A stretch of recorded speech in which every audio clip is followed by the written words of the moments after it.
disappear among the sea of butterflies.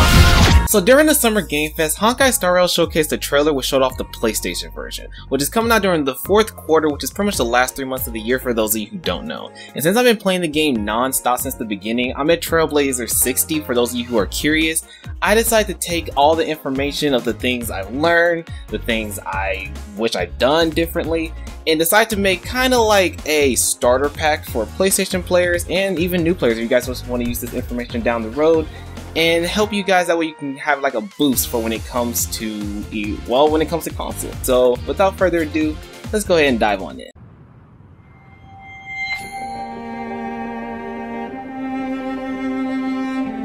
Now with this being a gacha game, it only makes sense for me to talk about the banners and how the banners fare to Genshin. Are they better? Are they worse? Are they the same? And I'm gonna be honest, they are completely 100% the same. It is a 100% copy and paste moment. The only difference is that Genshin calls theirs weapons and then Honkai calls their LightCones, but it's still a weapon and character banner in the end of the day. But when it comes to it, the characters are 100% more worth it than the weapon banner because of the fact that you want to have elements to cover all your bases just like in Genshin. You want to have everything that you need. It's better to have a diverse amount of playstyles than to have a signature character in their weapon. It will only give you probably like a 10 to 20% damage increase, so you're not getting too much of an increase, at least for some of them. But then there's a lot of free-to-play options, so there's not really a huge reason to go for the signature. If you can, you can if you want to, but it's not necessary. Let's make an exchange, shall we? An exchange of memories. Now this is more of a personal opinion, but don't rush through the story. This is something that at least I've been doing since a good chunk of Genshin, and that's because if you came from Genshin, you know that we can go updates and updates and updates without any content, and then you're only doing the norm, which is at this point of the game, you're only logging in, doing your dailies, burning your resin, and getting your artifacts, and then calling it a day. And so when it comes to Honkai, you don't want to speedrun it so you're not ending up in that end game, I guess, faster, because of the fact that once you do that, you're just done. I would recommend literally just procrastinating on the story. Like for me, I haven't done a lot of the story. I haven't done a good chunk of the second half of the story, at least right now. I haven't done any of the hangout quests. I haven't done any of like the side stuff. I'm literally treating it like endgame Genshin. I hop on, I do all that, and then I hop off. And then if I feel like it, I have all this type of content I can do, and I'm just procrastinating it because, especially when I'm making this, which is version 1.1, a lot of the events you can do have like the symbol right now, which I will show in the background footage, where if you can play it after the update, and you can still get the reward. So it does, it pretty much makes it so you don't have to, I guess, rush to do everything all in one go like how it would be in Genshin. And it just makes it easier, so I would recommend procrastinating a lot. You don't have to if you don't want to, because this is just more of a my opinion type of thing. But if you want, I guess, the content to last, I would recommend it in the long run.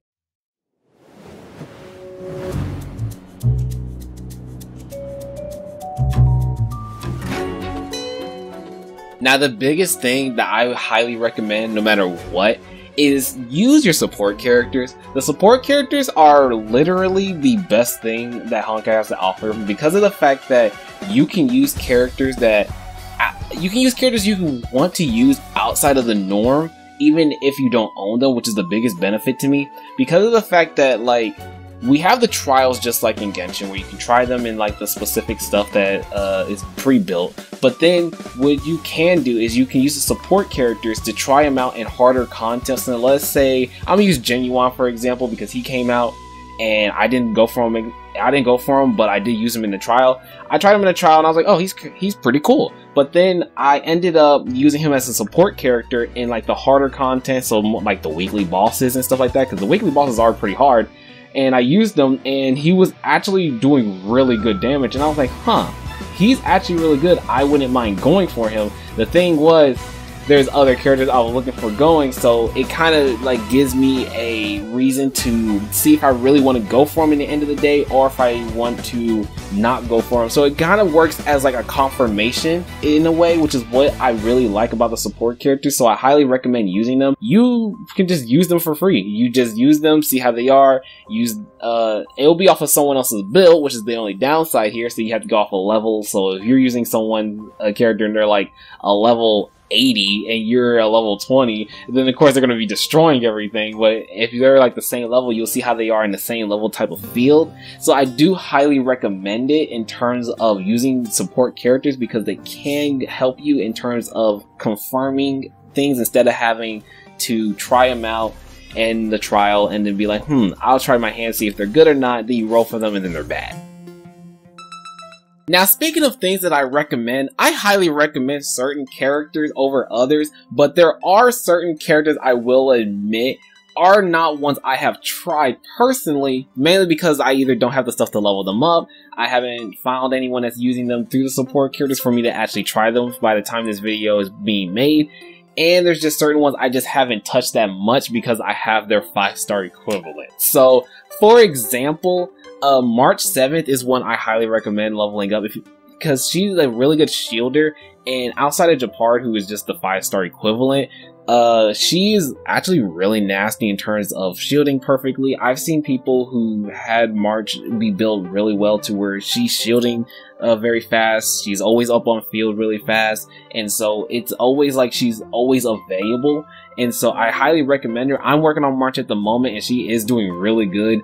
I do recommend Natasha. She's your only healer, and so if you're not leveling up Natasha as your only healer, either A, you are really trying to see how much damage you can put out before you need a heal, or B, you're playing Honkai on Dark Souls difficulty, which I praise you for that. I also highly recommend Asta, but Asta is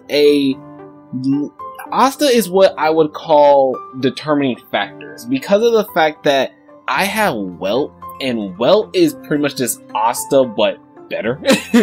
But if you have Asta, she is really good because of the fact that her and Welt are the only two, at least that I'm pretty sure are the only two that really can boost just non-stop. Welt makes it so when he does his ult, he brings down the enemy's turn, so he can just take away the turn and never give the enemy a turn, while Asta can speed up your team and always give your team the turn, so no matter what, the enemy just won't get a turn if your Asta's built really well. I have not tried running these two together. I may have to try that later, and if I have tried that before this video is uploaded, I will put how the results went, or at least show the gameplay, at least how it went. But that is something I do say is like a determining factor on her side. I do recommend Herta. Now, I do know a lot of people don't like Herta, but that's because of the fact that I don't think a lot of people have really dived into like really trying to build Herta. I recommend Herta because you get free Eidolons, which are pretty much like the constellations in Genshin standards, and on top of that, she's a really good AoEer. And if you need someone who needs to do really good ice damage, if you're not building March at least, then I would say Herta. But if you are building March, then March is a really good AoE, so it just depends on who you want to work on. I would say it's between those two on who you want to work on. And then there's Serval. Serval is really good. I like Serval. I have her at E4 right now, so I'm just 2 away from E6, and she's doing amazing right now. Even if I do end up pulling Kafka later down the road, I will still end up using Serval, because Serval is just really good in terms of how much damage she does, and I have those Eidolons, so I'm not gonna put them to shame. And so I do highly recommend her at all costs. She's more of a personal recommendation for me, but it just more depends on you. These are the recommended LightCones. I'm gonna be honest, a lot of these LightCones are really good. I got this information from like other YouTubers who use these LightCones and recommend a lot of these. So, but I also recommend a lot of these too. So it just kind of depends. The 5-star ones, there are 3 5-star LightCones, and even though one of them is recommended, I recommend all 3. Even though it does seem weird, I recommend getting the cruising one first, and then getting the other 2, mainly because of the fact that they're free, so it's not like it's gonna hurt you in the end of the day. But I do recommend getting them, and just kind of like experimenting with different types of stuff, because some of these LightCones are better than others, and then others would be equivalent. So it just kind of depends on what you want. And of course, like everything in terms of no matter what you're playing, it all depends on what you have at the end of the day. Now I know a lot of you guys are curious, how does Honkai stand up to Genshin? Honestly, it is very good in terms of the differences, but I will say Genshin has some things I do like over Honkai, and Honkai has some things I like over Genshin. It just depends on what you prefer. In terms of the end game, because I know a lot of you guys are going to be very curious if the end game is any different, it is literally the exact same, just with a few touch of life qualities. That's the only thing that I'm seeing as like a big difference. There is some things in Honkai that I would say are more fun to do in the long term. Like Simulated Universe is very fun. So if you ever play Persona and you think of like, I guess like Mementos, just like going through like the little areas of Mementos, it's kind of like that, but like in a more Genshin domain format type of way. So if you are hugely fond of that, I would say you would enjoy Simulated Universe, especially because it is another set of artifacts, or relics is what Honkai calls them. It's another set that you are farming for. So instead of it being like how the format is differently, actually I think in the background footage I will be showing how Genshin's artifact sets look compared to how Honkai's look, so that way you guys can kind of see a difference. So you will be farming more, but at the same time I do feel like it's more fun in Honkai when it comes to farming, because of the fact that because you can put auto farming on, it makes it more entertaining and more fun, because of the fact that there's a lot of times where me personally, I would just put the game on autoplay, set like the domain and everything, and have it go to everywhere I need to go, have it on autoplay, let the game go ahead and do it for me, and then I'll go and make me something to eat, or maybe I'll watch TV on the side or do something else, and then the game would just be doing all that, and all I gotta do is just hit restart or retry. That's it. So I do say things are more fun in Honkai and more time efficient. But in Genshin is more, or is less time efficient, because I actually gotta be present, but in Honkai I don't have to. But it just depends on preference. Now I do know a lot of people in the beginning of Honkai, they did say that they weren't going to be huge fans of the turn-based action.